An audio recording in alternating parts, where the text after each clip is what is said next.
ہمارا شمار کثرت سے ذکر کرنے والوں میں ہو جائے تو اس کا ایک نبوی نسخہ بتاتا ہوں۔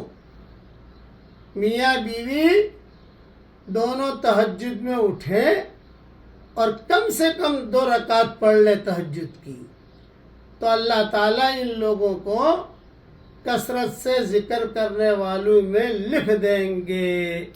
یہ مضمون ابو داؤد میں ہے۔ بس اس لیے اپنی فرشی حور کو بھی جگائیے اور آپ بھی جاگ جائیے۔ کبھی میاں جو ہے بیوی کو جگاتا ہے، کبھی بیوی میاں کو جگاتی ہے، دونوں کے دونوں کم سے کم 2 رکعت پڑھ لیجئے تو اللہ تعالیٰ کو بہت پسند بھی آؤ گے انشاءاللہ، اور کثرت سے ذکر کرنے والوں میں ہمارا شمار بھی ہو جائے گا۔ اللہ تعالیٰ ہم سب کو محبت سے عمل کرنے کی توفیق عطا فرمائے۔ دادا گیری سے مت جگانا، محبت سے جگانا۔